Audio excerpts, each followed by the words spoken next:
السلام علیکم ورحمۃ اللہ وبرکاتہ۔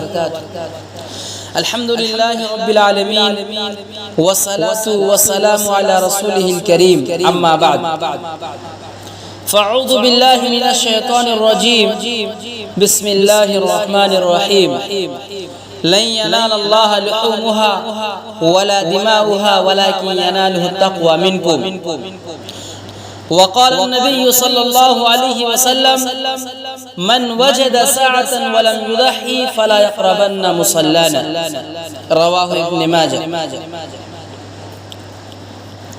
محترم ناظرین، امید کہ آپ حضرات خیر و عافیت سے ہوں گے۔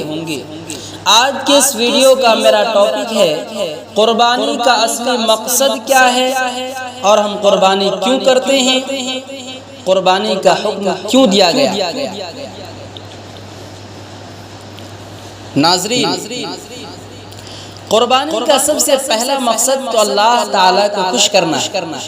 قربانی اللہ کے تقرب کا ذریعہ ہے۔ ہم قربانی کر کے اللہ تعالیٰ کو راضی کرنا چاہتے ہیں۔ اسی لیے قربانی کی جو دعا ہم پڑھتے ہیں اس میں ایک لفظ ہم پڑھتے ہیں، ان صلاتی و نسکی و محیای و مماتی للہ رب العالمین۔ میری نماز، میری قربانی، میرا مرنا اور میرا جینا سب اللہ رب العالمین کے لیے۔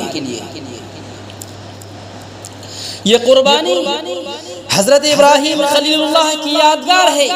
جب خالق کائنات نے ان سے جان کا نذرانہ مانگا تو انہوں نے اپنی جان پیش کر دی اور محض اللہ کی رضا کے لیے آگ میں کود پڑے۔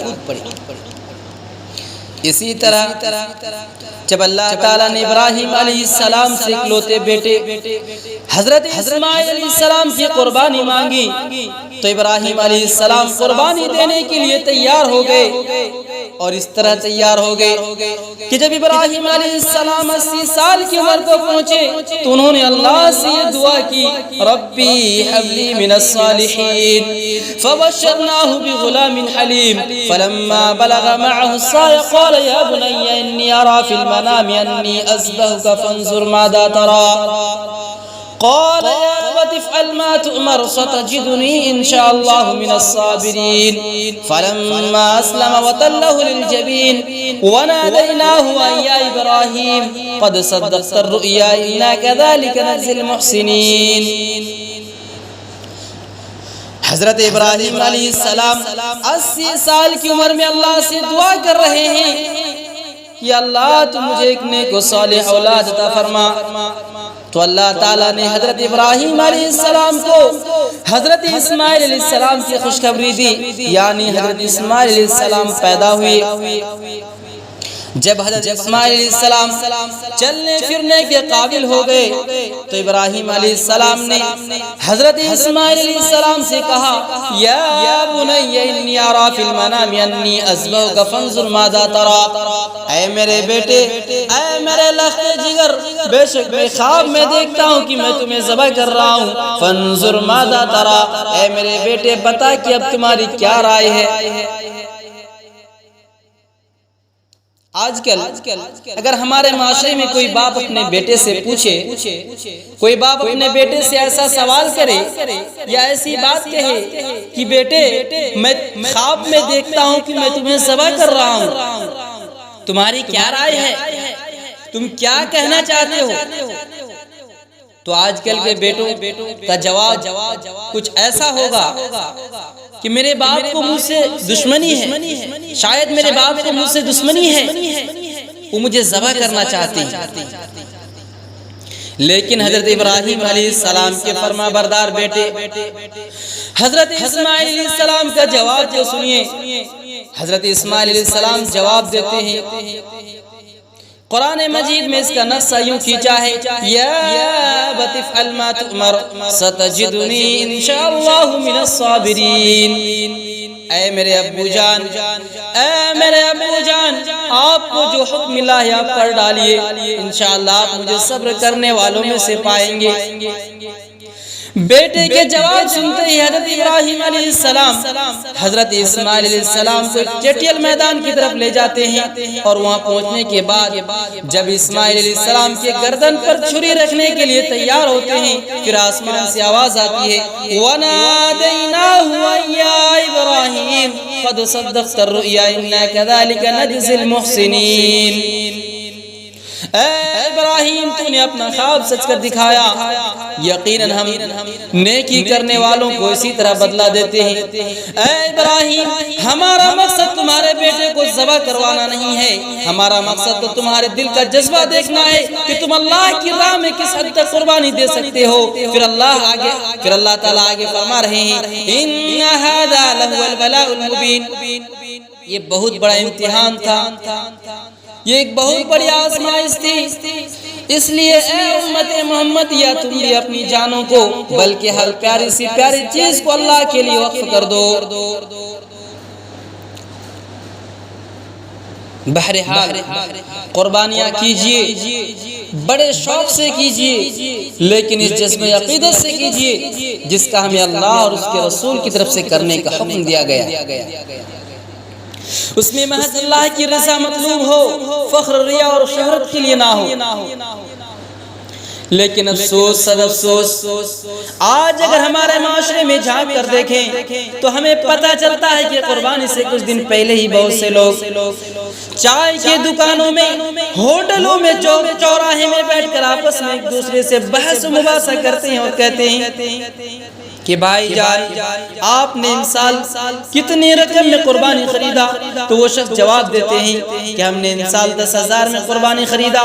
پھر دوسرا شخص کہتا ہے کہ آپ نے 10,000 میں قربانی خریدا، ہم نے تو امسال 15,000 میں قربانی خریدا۔ محترم ناظرین، ایسی قربانی قطعاً درست نہیں، ایسی قربانی قطعاً درست نہیں جس میں ریا اور نمود ہو، کیونکہ قربانی میں خلوص للہیت ہونی چاہیے، تبھی آپ کی قربانی اللہ کے یہاں قابل قبول ہے۔ جیسا کہ اللہ تبارک و تعالیٰ کلام مقدس میں اس کا نسخہ یوں کھینچا ہے لَن يَنَالَ اللَّهَ لُحُومُهَا وَلَا دِمَاؤُهَا وَلَكِنْ يَنَالُهُ التَّقْوَىٰ مِنْكُمْ، کہ اللہ تعالیٰ کو نہ تو تمہارے قربانیوں کے گوشت پہنچتے ہیں اور نہ ہی تمہارا خون، اگر کوئی چیز پہنچتی ہے تو تمہارا تقویٰ ہے۔ لہذا اللہ تعالیٰ اگر قربانی کرنے کی توفیق دے تو قربانی ضرور کرنی چاہیے اور اس کے اجر و ثواب سے محروم نہیں رہنا چاہیے۔ رسول اکرم صلی اللہ علیہ وسلم ایسے شخص کے بارے میں جو قربانی کرنے کی طاقت رکھنے کے باوجود بھی قربانی نہ کرے، ناراضگی کا اظہار کرتے ہوئے فرمایا من وجد ساعة ولم يضحي فلا يقربن مصلانا، رواہ ابن ماجہ، کہ جو شخص قربانی کرنے کی طاقت رکھنے کے باوجود بھی قربانی نہ کرے وہ ہماری عیدگاہ میں نہ آئے۔ اللہ کے نبی صلی اللہ علیہ وسلم حدیث مبارکہ کے اندر فرماتے ہیں کہ جس شخص کے اندر قربانی کرنے کی قوت ہو، جو شخص قربانی کر سکتا ہو، اگر ایسا شخص قربانی نہ کرے، ایسا شخص قربانی کرنے کی طاقت رکھنے کے باوجود بھی قربانی نہ کرے تو وہ ہماری عیدگاہ میں نہ آئے۔ محترم ناظرین، آخری بات کہ بقرعید کا یہ تہوار ہم سب مناتے ہیں، دو باتوں کا خاص طور پر ہم خیال رکھیں۔ ملک کا ماحول ہم سبوں کو معلوم ہے، قربانی کے جانور کا فوٹو کھینچ کر کے اور قربانی کا ویڈیو بنا کر کے سوشل میڈیا پر بالکل نہ ڈالیں، کیونکہ ہر آدمی کی پروفائل پر حکومت کی نظر ہے۔ ہم ایسا کام ہرگز نہ کریں جس کی وجہ سے ہمیں بعد میں پریشانیوں کا سامنا کرنا پڑے۔ بہت سارے لوگ اس ملک میں ایسے ہیں جو قربانی کو پسند نہیں کرتے، جو قربانی کے خلاف ہیں۔ اگر ہم نے قربانی کے فوٹو کھینچ بھی لیا تو اس کو سوشل میڈیا پر نہ ڈالیں۔ دوسری بات کہ قربانی کرنے کے بعد قربانی کے جانور کے جو فضلات ہوتے ہیں، اس کا پیٹ کے اندر کا جو میٹریل ہوتا ہے، اس کو آپ ایسی جگہ پر رکھیے جو اس کی پروپر جگہ ہے۔